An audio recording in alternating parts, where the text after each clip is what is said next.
am delighted to be here. I am Jim Rogers. I am delighted to be here with the International Youth Fellowship.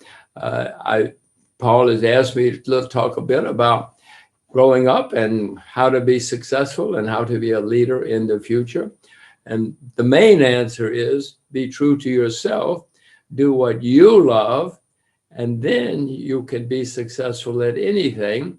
If you love gardening, you should be a gardener. Your teachers, your friends, your parents will say, don't be a gardener. But if you love gardening, you should become a gardener. You will never go to work a day in your life. You will wake up every morning and have a lot of fun. And someday you will have a chain of garden shops all over the world. You'll be listed on the New York Stock Exchange. You will be the richest person in your country. And all of your friends and parents and teachers will call you and say, oh, how did you know? So the main thing is, I'm not suggesting you should become a gardener, but I am insisting that you should find out what you love the most and then pursue it, no matter what it is, because that will lead to success, because happy people are the most successful people. And by the way, even if you're not successful, you don't care because you're happy, but you will be happy and you're more likely to be successful. And successful people are inspirations for all of us and certainly can help lead and change the world. So the main thing is to be true to yourself.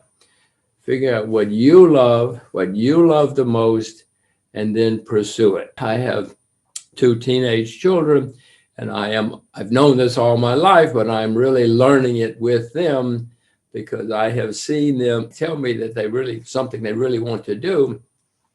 I may not think it's right, but I realize as they've gotten older that it is the right thing for them to do. And some of the things that I have told them to do, for instance, my older daughter, when she was young, I thought she should learn to play football because everybody should know about football. I took her to football lessons and she ran away. I literally had to race and chase her. The next week, the coach put them all on a line and said, when I say go, you all run to that line. He said go, and they all ran except my daughter. I now realize she did not want to play football, and I should not have been trying to insist that she play football. She is astonishing at other things. There was something when she was 4, she came up on the stage when I was making a speech, and she wowed the place. She just wowed the place and came back for encore. And I now realize that she's extremely good on stage and that she has a stage presence and a manner. And she didn't know she loved it. I certainly didn't know she loved it. But I should have realized it at an earlier age, but I'd never been a parent before, so I didn't know. I should have realized, okay, this kid does not want to play football, but she's extremely good on stage. So whether she's going to be an MC or an actor or whatever, let her be on stage. So to emphasize for all of you, no matter what it is, try to figure out your passion, what you love doing, and you're probably going to be very good at that, and then pursue it, no matter how absurd it may feel to other people, especially if it feels absurd to other people. If other people laugh at you, you're doing the right thing. So pursue it. Do not listen to other people. Listen to your own inner strength, your own passion, and please, please pursue that. Some of you will do well in school because that's what you love. Great, do it. But some of you will not do well in school. Don't worry. Do not worry. The world is full of people who became successful, became leaders, and inspirational, etc., who did not do well in school. So I certainly encourage and am proud that my children do well in school, but it is not the end all and be all. If you only remember one thing from today, please remember to find your passion and then pursue it wholeheartedly, no matter what it is. Now, there are a couple of things that I'm doing with my kids that I think are important. One, to me, it was extremely important that my children speak a second language. In my case, I wanted it to be Chinese because in my view, Chinese is going to be an extremely important language, probably the first or second most important language in the 21st century. So for me, I insisted and pursued making sure my children spoke a second language very well. Now, some kids speak 3 or 4 languages, but to me, it was more important that they speak 2 perfectly rather than they speak 4 bad. If you can speak 4 perfectly, by all means, please do it. Because in your lifetime, especially in your lifetime, language is going to be extremely important. Yes, they have devices now that will translate for you, but that is never nearly as good as speaking it yourself and understanding it yourself. If you're on an elevator and people are talking and they see you and they say, oh, that person will never understand what we're saying, but you understand what they're saying, you will learn huge amounts. And you can, by the way, at the end of the elevator, you shock them because you speak up and talk about what they were saying. And then they will be absolutely stunned and shocked. So it's important. In my view, it's important in the 21st century that you speak a second language and speak it extremely well so that people don't even know you're a foreigner if you're speaking to them on the phone, for instance. So please do that, which leads me to something else, which is very important for every person in the world. I hope you will spend some time out of your own country. It will teach you a lot about yourself. It will teach you a lot about the world.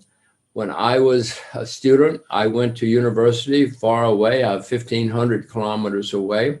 It was a very well-known university, and I had a lot of fun there. But the most important part of that experience for me was going far, far away from home.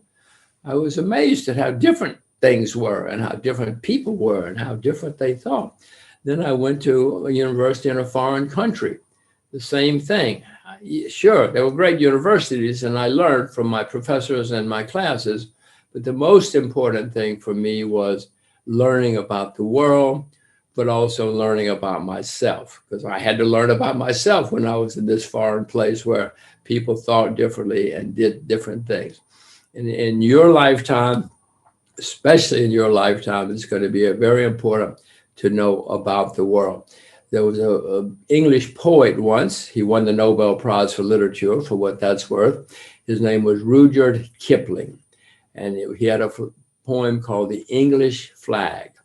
In that poem, he said, what can he know of England who only England knows?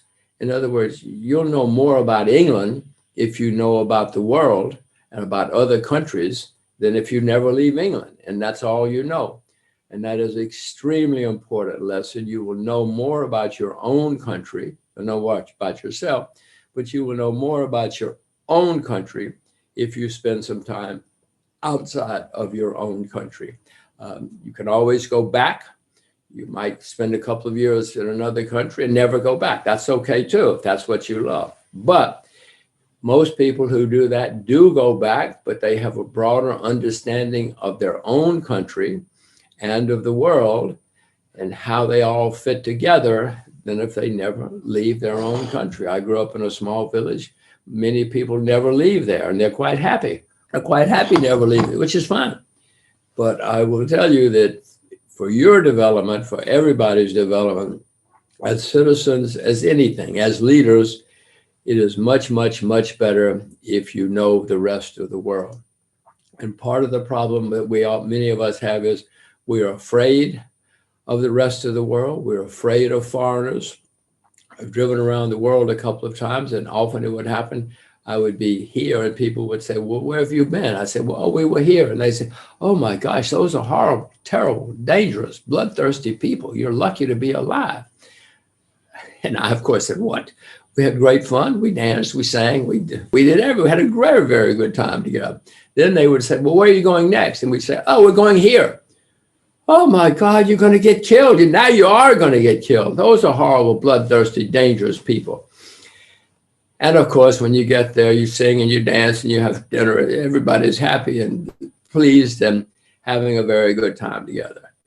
Politicians especially love to say that foreigners are bad, especially when things go bad in a country. This is any country and throughout history.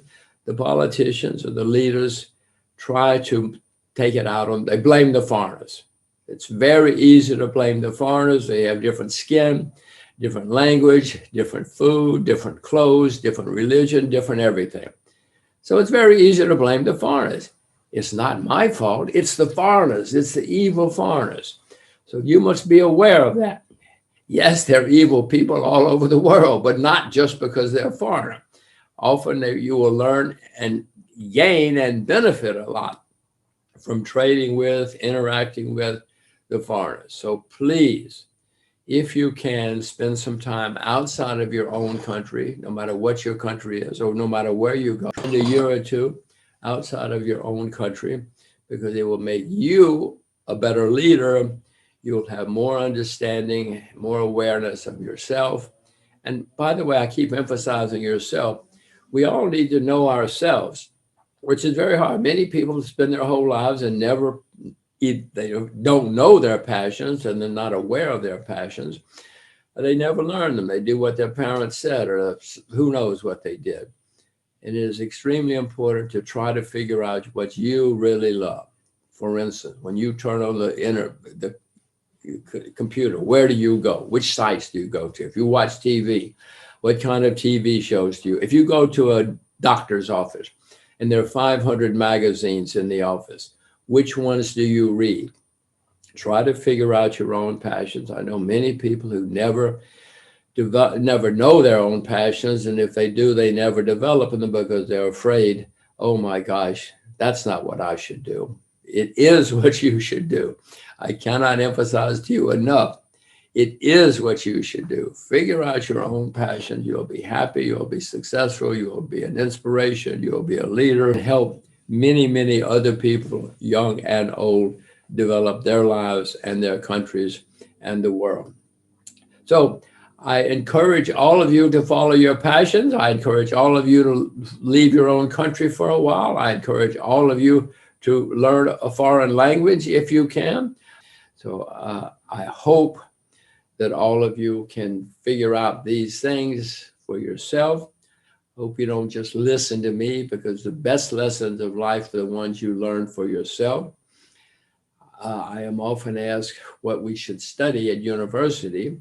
And I repeat, I say, figure out what you love, no matter what it is, and pursue it, no matter what it is. And I say that the best things for me at university were history and philosophy. And people say, no, we want to be rich. We want to be rich. I say, if you want to be rich, maybe you should think about history and philosophy.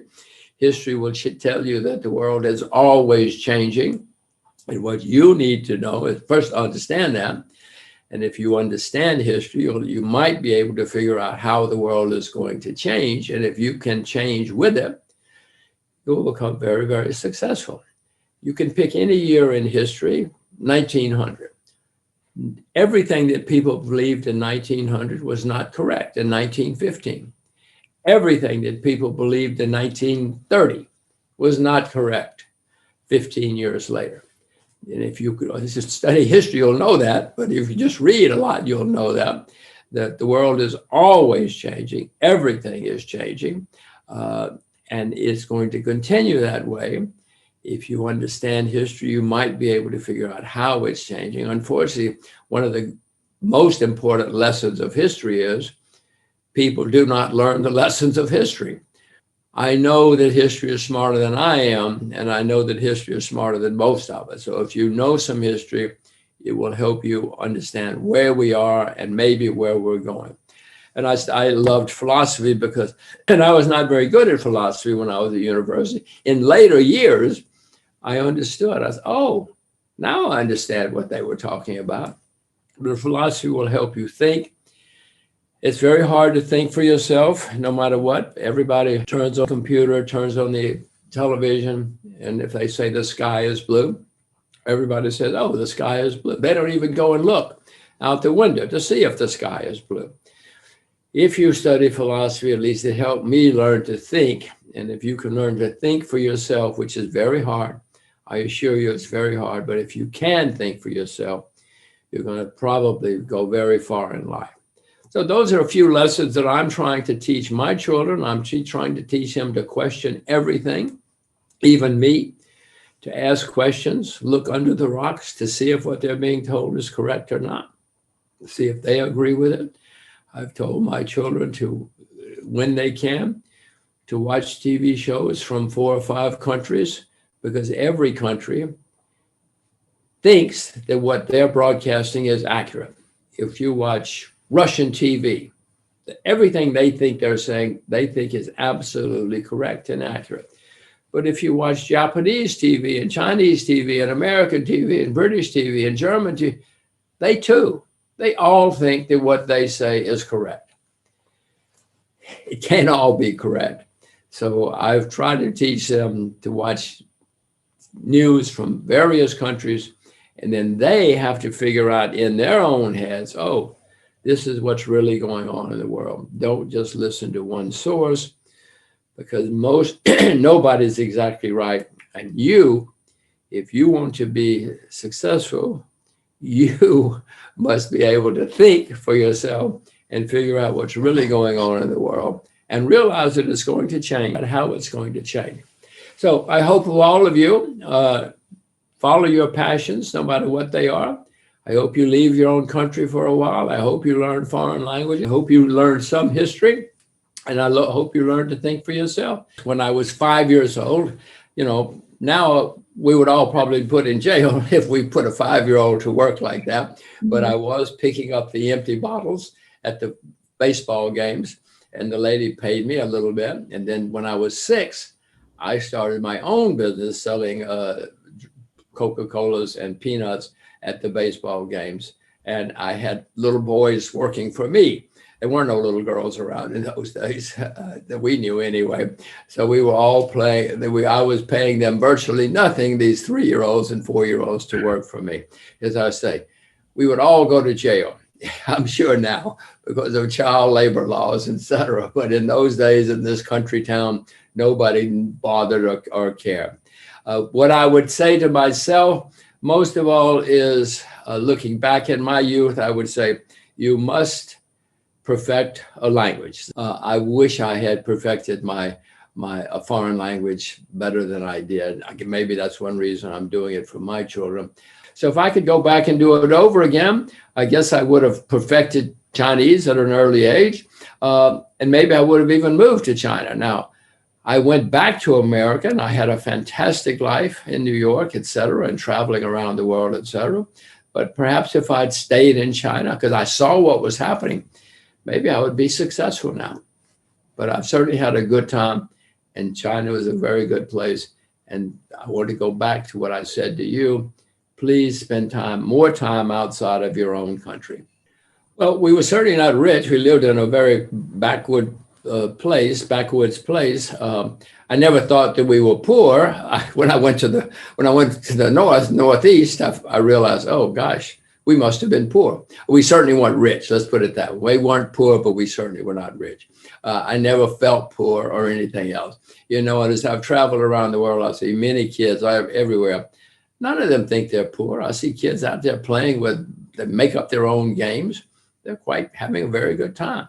So most children don't know they're poor unless somebody tells them that they're poor, looking back on life. So I was having a good time. It was a good childhood. I was very pleased and happy. I guess perhaps, certainly when I went to college, it was a shock, but I adjusted. And the shock was, any shock like that is complicated, but I did adjust and succeed at both of my universities. At one point, I guess, when I went to Wall Street, at one point I lost everything, which was a bit of a shock. I'd had a great success, and I began to think, oh my gosh, this is easy. I'm going to be very, very, very rich, because I had a great success when everybody else was failing. Well, 6 months later, I'd lost everything. That was not a lot of fun. It certainly taught me how much I did not know, and it taught me don't ever be arrogant. Don't ever think you're smart, because the world is going to show you, hey, you're not so smart. Let me show you. So be very, very careful if you get arrogant and start thinking you know a lot, especially, and I don't know whatever field you go into, but the world's going to show you it's not that easy. I guess that was certainly one of the difficult periods. Obviously, when I was going around the world, once we were held hostage for 9 days in the middle of Africa. That was certainly complicated and bewildering because the guy kept asking for money. We finally convinced him we didn't have money, and he let us go. That was certainly a complicated period. Whenever you go around the world, unless you go on a tour or something, but if you drive, and that's, I urge people, if you travel, to travel on your own, cross borders in the jungle, find your own place to eat, find your own place to sleep. That will teach you about the world much more than taking a tour. So please do it on your own. But it's also complicated because you could get killed. Many people who try to travel don't make it for a variety of reasons. It's not easy. It's not easy. Now, I've spent 5 years traveling around the world and I'm alive. I still have both arms, both legs, etc. But, every day I was trying to be aware and paying attention because I knew I could get killed one way or the other. So I guess, although they were glorious, glorious times, those 5 years, I was always trying to be alert and concentrate so that I would stay alive. And I do remember, even the bad times, I always remember thinking, well, you learn something from bad times. When things are difficult and hard, you learn something. You learn about the world, about the country, about the experience. You learn about yourself. So I certainly didn't like bad times, but in retrospect, I knew I was learning. But I told you about what I'm doing with my children. The single word that I would like, if I could only teach my children one word, it would be persevere. Never give up. We all know people who are smart, who are not successful. We all know people who are educated, who are not successful. We know people who are beautiful, who are not successful. We know people who are talented, who are not successful. The people who are successful are the nuts who never give up, no matter what happens. They never, ever give up. They are persistent. So to repeat, if I can only teach my children one word, it's persevere. Never, ever give up. If at first you don't succeed, try again. So I hope that all of you, and what you said about teenagers, yes, it's not just teenagers, it's grown-ups as well sometimes. But if you look out the window and you see the successful people, you will see they're the ones who just never gave up, kept trying, no matter how bad things got. So I hope, not just Koreans, but everybody, I hope you will figure out something and not give up. If you wake up when you're 75 and you never even tried, you're going to be very, very sad. It is better to have tried and not succeeded, because at least you tried.